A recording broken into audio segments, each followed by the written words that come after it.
From the dawn of time itself to the end of civilization, man or humankind, whichever you prefer, each evolving Homo sapien has faced its challenge in its great battles for survival and adaptation, but none more important than the story that is about to be told. This is the planet of the apes. Hello, ladies and gents, boys and girls, people of all ages, sexualities, and identities, and welcome back to another film review. It's been a while, and I do apologise for that. But today's film is one of my absolute favourite: The Planet of the Apes. And scenes as we're going to try and go through every adaptation of Planet of the Apes as we progress, I thought there's no better place to start than the very original film. So no more beating around the bush, let's get into the story. So essentially 4 astronauts are sent up into space looking for new life out there in the universe. But little do they know, to their knowledge, they have been strung around a time wormhole which has sent them far into their planet's future. 3 pilots survive on landing, and sadly the female pilot ends up getting destroyed within the crash due to a failed life pod incident. Her male crew land on the planet below and assume it to be a foreign alien planet.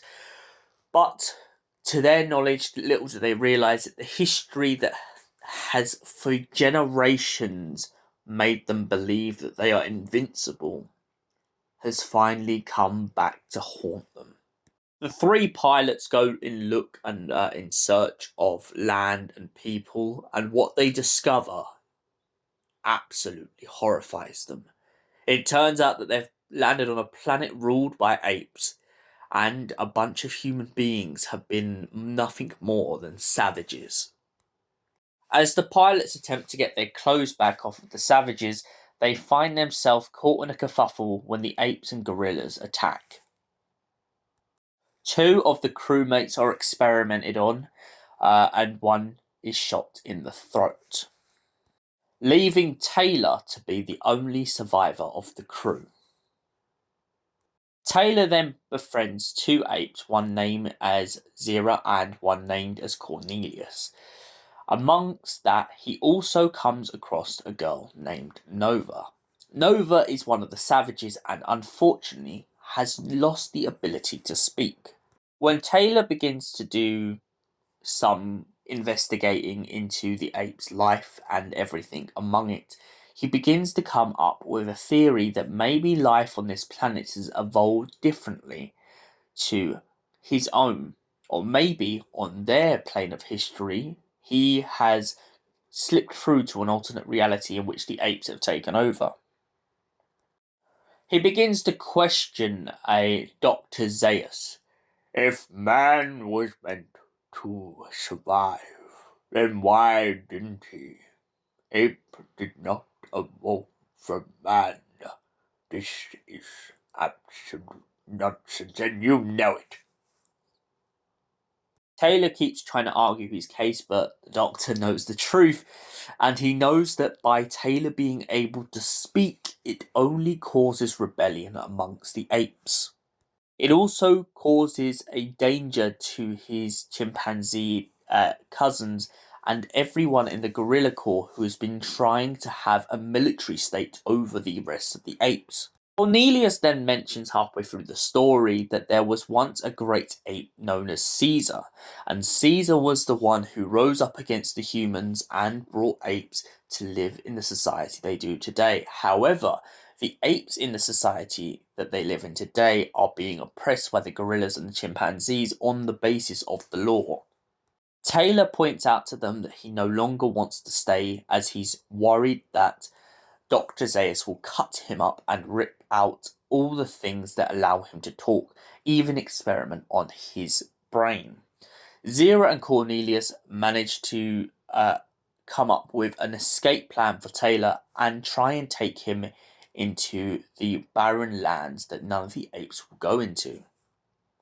Once there, Cornelius points out that he's been doing an archaeological dig, which brings up some very questionable things about the human society that lived before. If they were so primitive, then how comes they have a human doll? A human doll that can speak. Taylor takes this as all of the evidence that he needs to prove that the apes have been experimenting on the humans and have allowed them to de-evolve over time to a savage nature. Dr. Zaius points out that he was lying the whole time and tries to arrest Cornelius and Zira on the basis of heresy. Once Taylor points out that the whole point of what Dr. Zaius has been doing is wrong, Zaius tries to still validate his point by saying that humanity was savage, were beasts, and would always be that way. And Taylor points out that that may be the case for some, but not all. He then proceeds to tie up Dr. Zaius, treating him the way that he had been treated by the apes. When Taylor was locked up by the apes, he was always tortured, pushed to the limit, sprayed with water, and treated like an animal. And now he does the exact same to Dr. Zaius to prove his point. Zaius laughs at him and tries to convince Cornelius and Zira that this is the way of man and that there is no peace for the savage beast. Nova and Taylor then go off into the desert, looking for some form of civilization. But what Taylor finds breaks his heart down to the bone. He finally realizes that he was wrong the whole time. All that time that he believed that he was on another planet, that he was in another corner of the galaxy. It turns out that all he did was come back home. And when he did, he came back too late. As he looks up in front of him, he sees the Statue of Liberty, broken and destroyed, and finally realizes that the human race truly did it. They blew up the planet, and they left it a wreck. Left it for the apes to take over. Left it for a new society to grow and cherish.